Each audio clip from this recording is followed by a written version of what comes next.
from NJ.com. This is Talk is Cheap, a New York Giants podcast. We're talking Big Blue football all year round.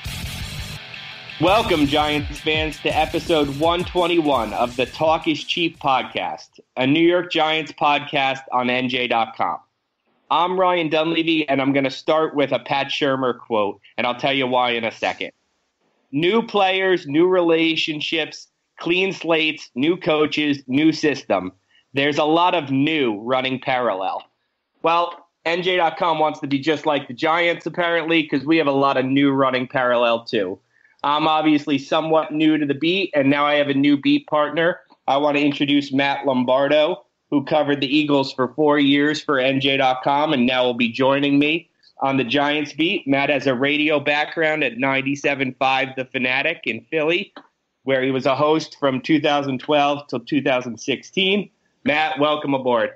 Ryan, it's great to be here. New general manager, new coaching staff, new head coach. It really is a new season for the Giants and a new era here on the beat at NJ.com. And I just want to say right out of the gate, I've really enjoyed working with you so far, and certainly looking forward to interacting with Giant fans on Twitter or on the podcast and really seeing what we can do with this beat to make it the true go-to spot for Giants fans moving forward. Yeah, this podcast has had a lot of success, in its previous iterations. I hope we can certainly keep that going forward. I know Giants fans like it, and I know you and I are both very social media active. So I hope that can continue. So let's get right to it, Matt.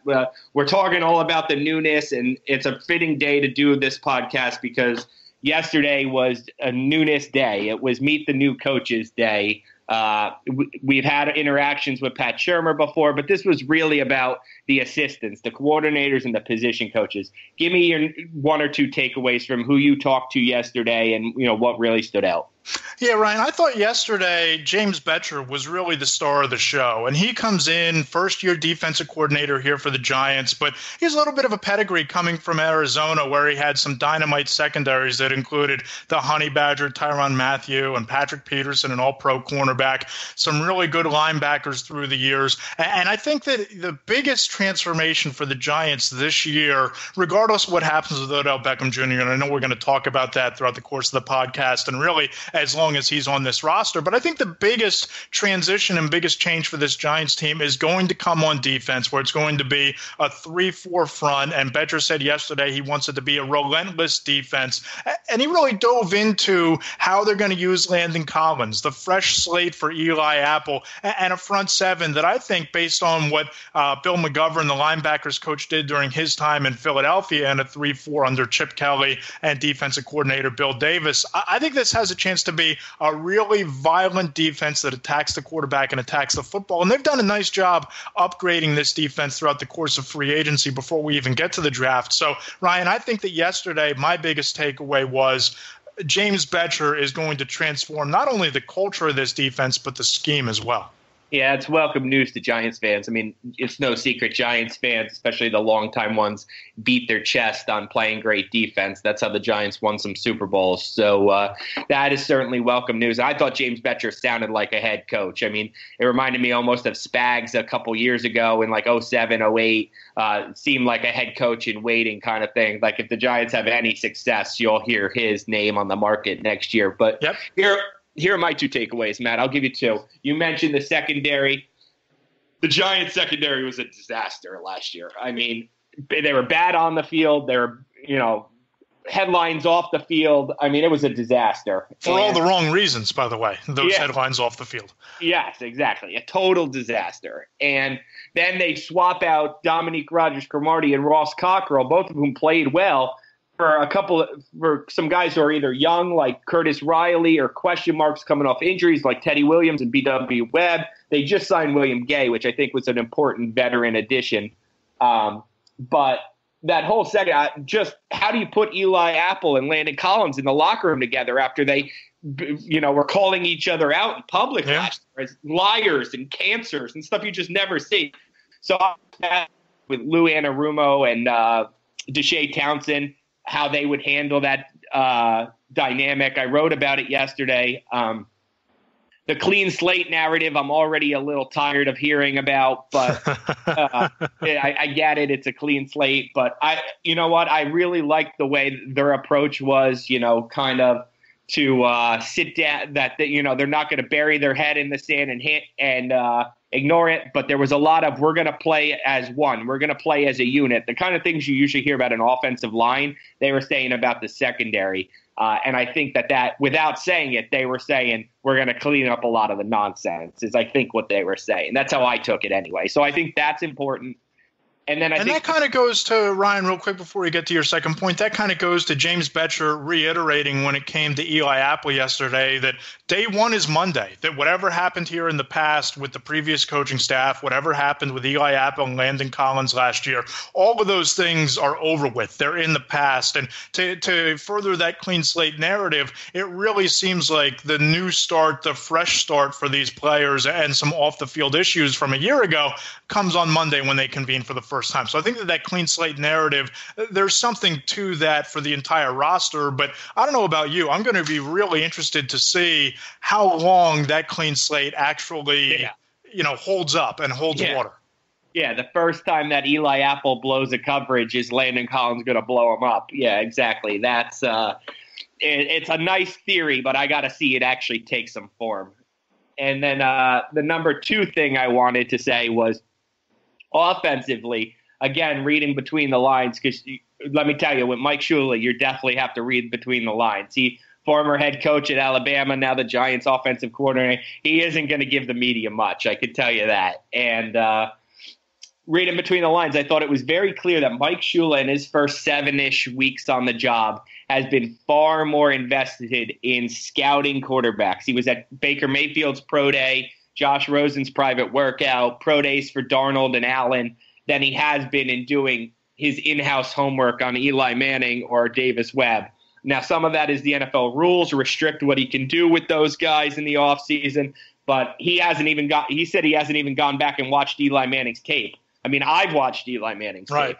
So I don't know why. I don't know why. I guess, just doing his due diligence, and Shermer's obviously going to take the lead in building the offense. So maybe Shermer's kind of taking the lead in-house and relying on Shula as a scouter. I thought that was interesting because it certainly seems like that's where Shula's focus has been since he took the job. And, we don't know if the Giants are going to pick a quarterback at number 2, but they're certainly going to be educated since that's where Shula seems to be. Yep, no doubt about it. And he basically came out yesterday, Ryan, and he said that he thinks that both Sam Darnold and Josh Allen and Josh Rosen and Baker Mayfield all have a chance to be really good NFL quarterbacks. That's going to really, I think, play into what the Giants do with number 2, which I think is completely fascinating. The Giants, in my opinion, they're in the catbird seat of the NFL draft. And we're going to get into this over the next couple weeks and towards the back end of this edition of the podcast today.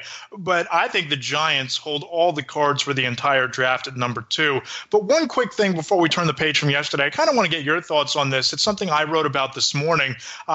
This move of Eric Flowers to right tackle from the left side, obviously it's a long time coming after he's struggled since being a first-round pick in 2015. Obviously it was bound to happen after the Giants made Nate Solder the highest-paid offensive lineman in the NFL during free agency and put him at left tackle. But talking to offensive line coach Hal Hunter yesterday, kind of reading between the lines of Mike Shula at the podium, Ryan, I don't know about you, but I think the Giants have the right amount of patience with Eric Flowers going to the right side. But as I wrote this morning, I don't think it's a given that he's the starter at right guard, and I don't think that they're going to necessarily hand him that job, whether it's drafting somebody in the middle rounds, as Hunter seemed to say that there's some depth at the offensive line in the mid rounds of the draft later this month, or he just gets beaten out in camp. I don't know about you, but I just don't get the sense that Flowers is going to be handed the keys to that starting job at right tackle. No, I would agree with you. I mean, I think they'll give him every opportunity to win it. I think they probably want him to win it. But I certainly think they'll light a fire under his butt, so to speak, by using one of their first 4 picks. Remember, the Giants have 2 third-rounders, using one of their first 4 picks on an offensive tackle who could play on the right side. I like John Halapio. I thought he had a good year last year. John Greco's a good veteran. I see both those guys as more competition for John Jerry at right guard than I do at right tackle. So I expect the Giants will draft somebody at right tackle and say, go win this job, Flowers. And remember, he's entering his fourth year in a first-round pick. So the Giants will have to decide before the season starts whether to pick up the fifth-year option on him or not. So And to that point about the draft, Hal Hunter said that he thinks that while it might not be top-heavy at the tackle position, and I think he's right about this, that there are starting caliber players at tackle that you can get in rounds 3, 4, and 5, and that could speak to the wealth of picks that you just pointed out, Ryan, that they have in those middle rounds. Yeah, exactly. So we have made it however far into this podcast so far, and we have not mentioned the name Odell Beckham. I don't know how we did that, but we should get some sort of award for that. So, all right. So now Odell Beckham. Matt, where do you think things stand with Odell? I mean, trade, holdout, keep him, injuries. And then there's a million. We could do a whole Odell Beckham podcast. Where do you see things right now with Odell? Yeah, Ryan, I don't necessarily see the impetus to trade Odell Beckham Jr. that a lot of people do. I think that obviously the off-the-field stuff is a concern, and that video didn't help Beckham's case or his standing with general manager Dave Gettleman or this brand-new coaching staff. But I just don't see the upside of trading arguably the most dynamic wide receiver in the NFL, who's 24 years old, when whether you're sticking with Eli Manning for a year and then turning the keys to the offense over to Davis Webb, or you're drafting a potential franchise quarterback of the future at number 2, I just don't see the upside in weakening your offense that significantly by taking away your best player. Now, I think if the Giants are overwhelmed by 2 first-round picks, and maybe that's 2 first-round picks this year from the Patriots, who, added to their draft chest by trading Brandon Cooks. Maybe the Giants pull the trigger on that type of a move, but I don't get the sense that they're actively trying to trade Odell Beckham Jr. If they're blown away, they'd make a deal, but I think they'd be foolish not to listen, but I also think it'd be rather foolhardy to trade him and think that you're going to make your team better. Here's 3 things I want to say on this. Number 1 is that Patriots trade. You cannot make that Patriots. Number 23 and number 31 for Odell Beckham, no thank you. Don't want it. If the 49ers come calling and they offer you number 9 and a first-round pick next year, sure, I'll take the phone call. But number 23 and number 31 for Odell Beckham does not interest me. Number 2, I've written it, I've said it, I'll say it again. You don't trade a player, whether his name is Odell Beckham or D.D. Gregorius. You do not trade a player when his value is at its valley level. And right now, I think Odell Beckham's trade value has never been lower. I mean, you take the off-field stuff, you take the fact that he's on a 1-year contract, and whoever trades for him is going to have to give him $100 million on top of whatever assets they give the Giants, and you take the injury uncertainty. And look, we all think Odell Beckham's going to come back and be a dominant player. But until you see it, until you see how a guy runs on his broken ankle, you don't know it. So to me, if I'm the other GM, I'm calling Gettleman. I'm saying, look, I'm looking for a deal here. I'm taking this guy off your hands for these 3 reasons. I don't know what he's going to be. I have to give him all this money. Yeah, he could cause me all kinds of bad headaches, blah, blah. And if I'm Gettleman, I'm like, all right, then you don't want him. Hang up. So. Right. And then the third thing I want to say, and I'm going to pick up where our friend Dan Duggan, who did a great job covering the Giants for NJ.com, you're obviously filling his shoes, big shoes to fill. He always said this, and it's stuck in my head. Odell Beckham's off-field problems, and we have to emphasize this every time we talk about this, are headache problems. This talk of a holdout, the dog peeing celebration, which was an embarrassment, not being able to control his temper when he gets into it with other players. Odell Beckham in a league where, former Giant Josh Brown allegedly, had a domestic abuse thing. Yeah. The Jets just had a wide receiver who allegedly said heinous things to a police officer when he got arrested. I mean, Odell Beckham is not a criminal problem. And in a league where lots of guys are, it's important to note he has not, that we know of, publicly been arrested. I know the video certainly raised some flags, but even the woman he was in bed with told the New York tabloids that Odell didn't do drugs in that night. So It's certain that video was certainly the first time that's even been a question. So we don't know. He's never been arrested that we know of. He's never had a criminal charge that we know of. And I think that's really important because you talk about Odell's off the field behavior a lot. Well, in this league, off the field behavior means something different.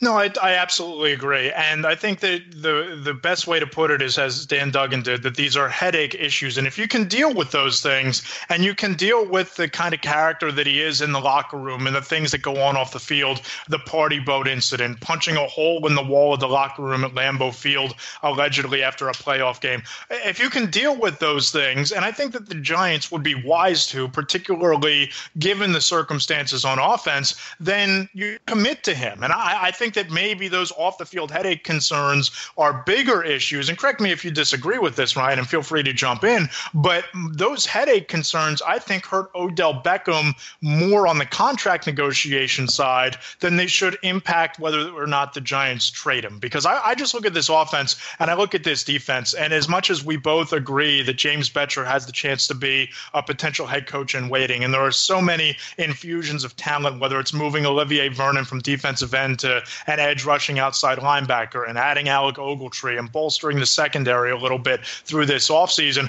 this team is going to win or lose based on its offense. And that's going to be the case this year with Eli Manning. It's going to be the case this year if you draft Saquon Barkley. It's going to be the case in the future if you draft one of these franchise quarterbacks. And you significantly weaken that offense by trading away Odell Beckham Jr.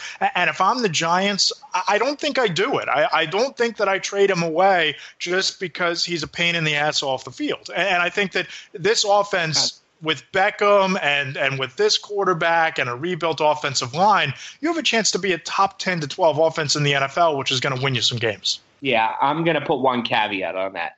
I don't trade him right now. I'm not saying I don't trade him next offseason if the stuff continues and, I can put the franchise tag on him and play him and, maybe trade him off another 1,000-yard season when he's clearly healthy.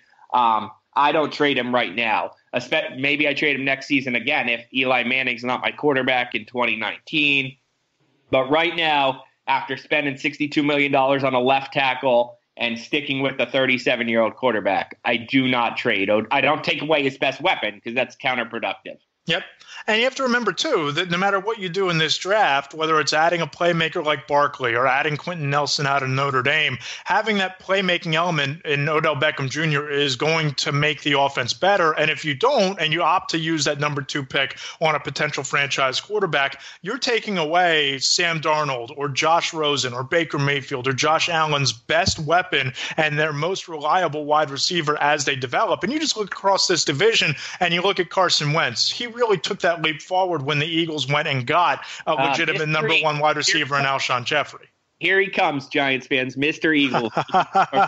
And I'll go with Jared Goff. The Rams are loading up on offense and going out and trading for Brandon Cooks to build around Jared Goff and give him some weapons. I think that if you're going to draft a young quarterback, you do him an incredible disservice in terms of his development if you take away the dynamic pass catcher that Odell Beckham Jr. really is. Yeah, I just got one thing I want to throw in on this before we switch topics is, for anybody who doesn't know, right? Like, I always wondered, what are these things like that you hear as an NFL fan? Like, what are the owners' meetings like? What's the NFL Combine like? And we painted a picture last podcast for you of what the NFL Combine is like. The NFL owners' meeting is strange. It's hanging around.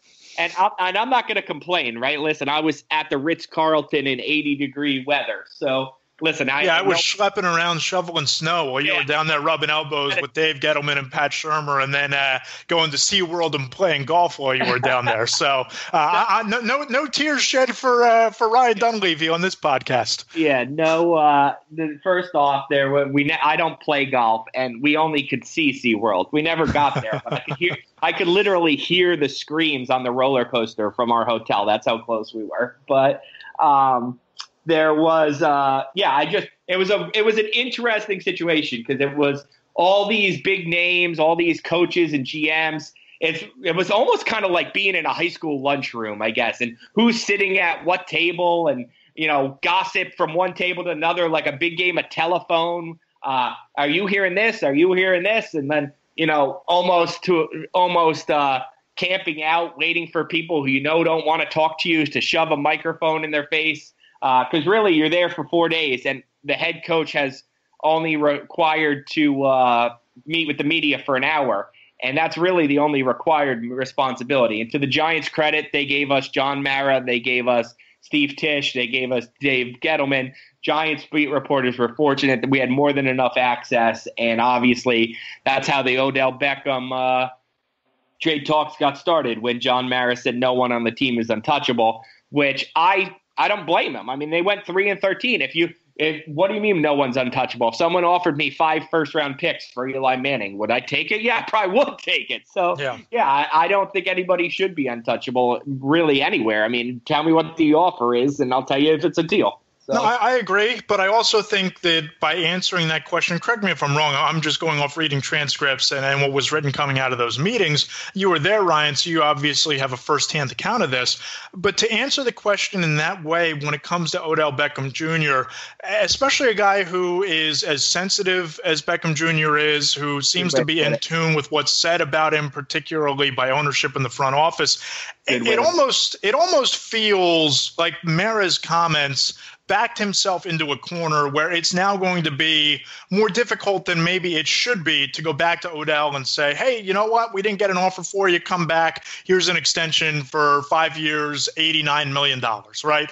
Or it feels like they almost backed themselves into a corner where they might not have to trade Odell Beckham Jr., but I think it's harder to maintain that relationship after saying those things. I think $89 to $100 million cures a lot of things. I think if they go to him and say 80, if they literally called him and said, which they wouldn't, hey, we tried to trade you, but we didn't. So here's $100 million. I think he'd say, where do I sign? So I don't think he'd have too many hurt feelings. Of course, they'll tell him, that it was blown out of proportion and we never really had interest in trading you and that was misconstrued. What I really think they were trying to do is just send him a message that we're tired of your nonsense. And I think it took on a life of its own. I don't think that's what they intended. I think they were using the media to get across a message that, might have been the underlying message in what actually came across, which is stop doing this stuff. Make better decisions. I think Mara actually said better judgment. Yeah. And I think that's fair. And a lot of times coaches and owners and general managers will talk to their team or to individual players through the media. I'm just going to be real interested to see how this plays out and how the dynamic, if they don't get a deal done, if Beckham does hold out during the voluntary mini camps or it stretches into training camp in the preseason. I'm going to be really interested to see how this plays out, the dynamic between Beckham, the coaching staff, and the front office. Let's get to free agency, Matt. I know it feels like, at least to me, it feels like it was 3 months ago. You mean it wasn't? Yeah. What move did you like best at the Giants? They've added about a dozen players so far.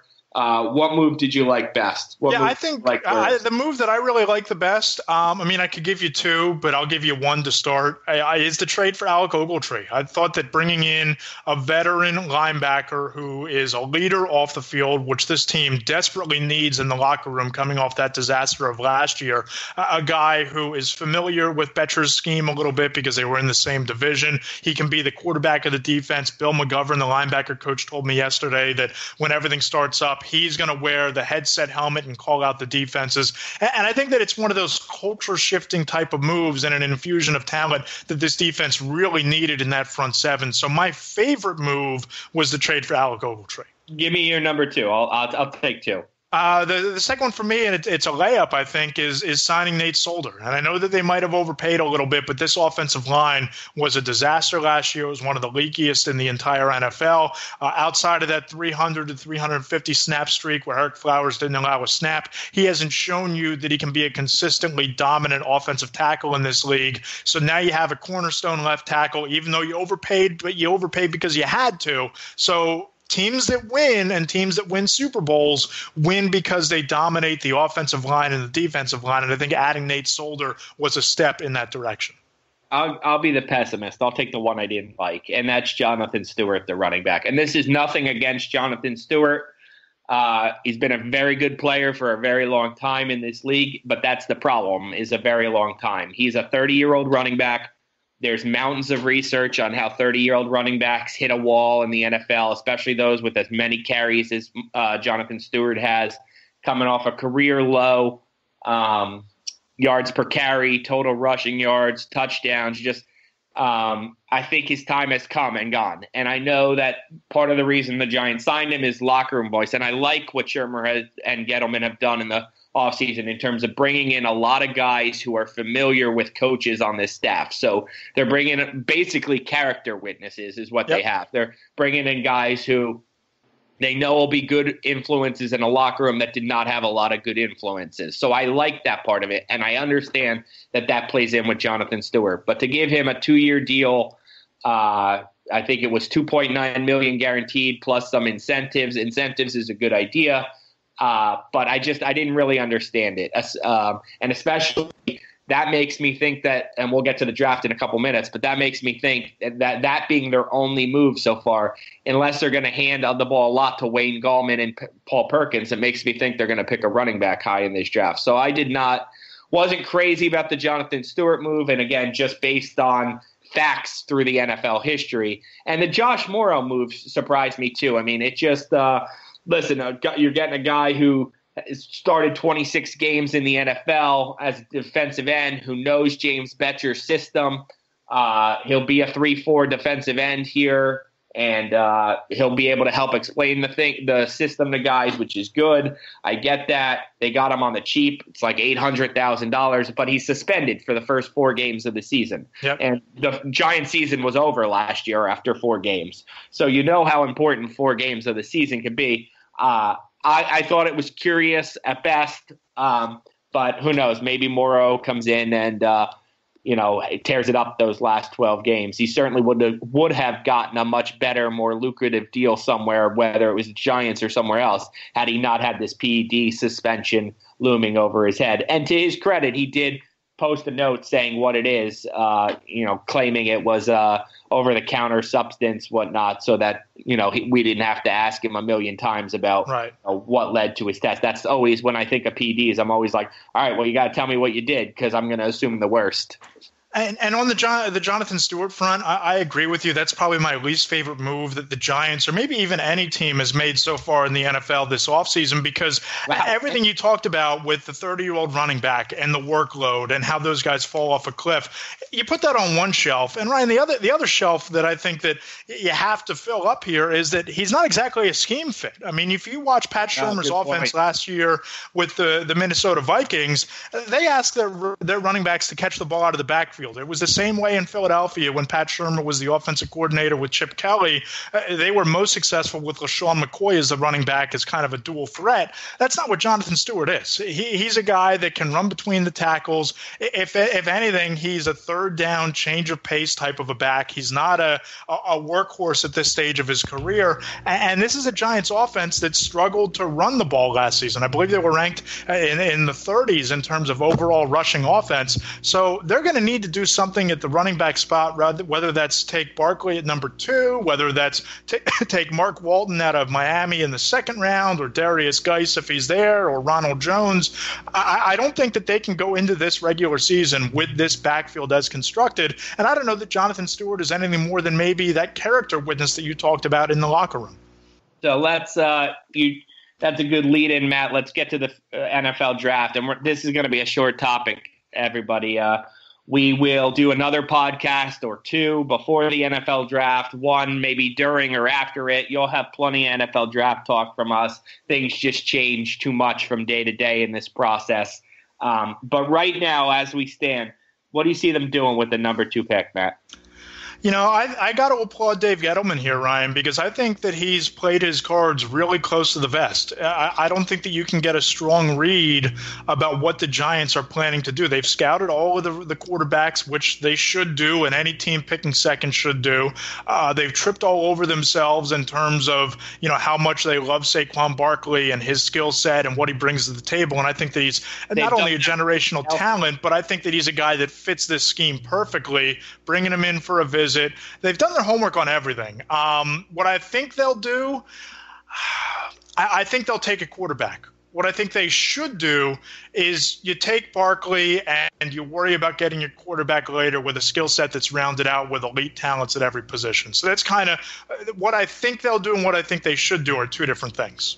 It's funny you say that because I feel the same way, but I don't know that I feel the same way that should and will are different, but I don't think I have the same should and will. So since our last podcast, I spent some time with Davis Webb. I got to go behind the scenes with Davis Webb, where he's training at Test Football Academy and Rutgers, two places I know very well.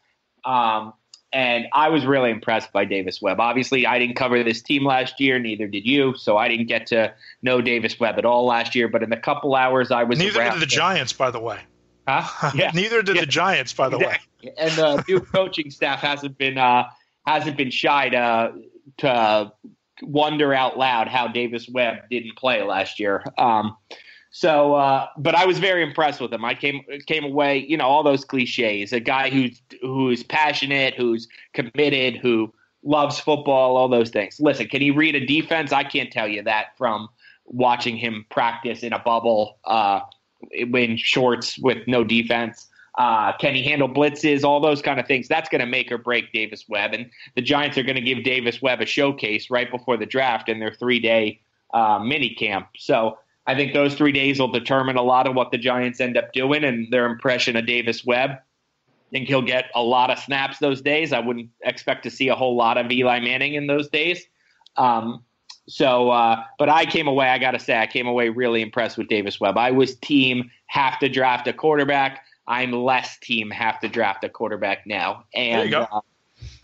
But what I think they will do, back to my original question, which I posed to you, and now I'll get back to myself, is I think it really depends on Sam Darnold. And I think if the Browns pick Sam Darnold, I think the Giants will pick Saquon Barkley. And I think if the Browns at number 1 pick Josh Allen, then I think the Giants will probably pick Sam Darnold. I think that's the quarterback they like. You've read that elsewhere. I've heard that a few places. I think that's the quarterback they really like. I don't think they'll force a quarterback. I don't think Dave Gettleman's been pretty clear. You don't force a quarterback just at number 2 just because you're picking number 2, or any position. You don't force a position of need at number 2. You take somebody you hope is a Hall of Fame caliber player. So I think that they might see that in Darnold. I definitely think they see that in Saquon Barkley and Quentin Nelson. My only thing would be maybe they trade down, and Dave Gettleman has not ever traded down ever with the Carolina Panthers during his 4 years as GM. So will he do that? I don't know. He's never had a pick this high. He did pick Christian McCaffrey, a running back, at number 8 or 7 last year. So he's certainly not shy about picking a running back high in the draft, which plays towards Barkley. I think they love Quentin Nelson. If the Giants could trade down to 5, 6, 7 and end up with Quentin Nelson, I don't think they'd be disappointed at all. I agree. And I think that if you're looking to build out an offense around a quarterback who's ultimately going to replace Eli Manning, whether that's Davis Webb or whether that's a quarterback next year or the year after, I think adding Barkley rounds out this offense because you can do so many things with him. You can put him in the slot. You can throw it to him out of the backfield. You can line him up in the slot, put him in motion with a running start to get a handoff out of the backfield. He's great as a pass blocker in terms of picking up blitzes. And I think that if you're the Giants, sure, you can take the quarterback now. And I think that if it's Sam Darnold and that's your guy and you believe that he's the best in this class, then you absolutely have to take the quarterback because that's the most important position on any football team. But Ryan, I just believe that whether it's Eli this year or a quarterback next year, the best possible scenario, and I think the one that elevates this team to success the quickest, is to draft Barkley, and you can line up with Sterling Shepard, Odell Beckham Jr., Evan Ingram, and Saquon Barkley around your quarterback. And that's a nightmare for opposing defensive coordinators. And the Eagles showed last year, the Rams have showed before, you can get a quarterback. You can trade up to get a quarterback without hurting yourself too much in terms of future draft capital. And if the Giants fill all these needs on offense and their defense, plugs along and you add some things through free agency, you can go get your quarterback. You don't have to take him at number 2. Yeah, that's what the Bills are trying to do this year, it seems. Yep. So, yeah. All right, that should do it, I think, for our debut together. It was fun, Matt. I appreciated it. Look forward to working with you. It should be a blast, Ryan. This was a lot of fun. I'm looking forward to doing a lot of these as often as we can through the off season, and then cranking out all the content we can together on NJ.com. Yep. So, all right. Thanks, everyone, for listening. You can find us on this podcast on Apple Podcasts, iTunes, Google Play, Stitcher, SoundCloud, YouTube, iHeartRadio, and TuneIn. If you're listening on iTunes and you liked it, we'll take a 5-star rating. We'd appreciate that. And definitely like us on YouTube. Until then, make sure to follow us on NJ.com/Giants. And we'll have plenty of draft coverage for you over the next couple weeks.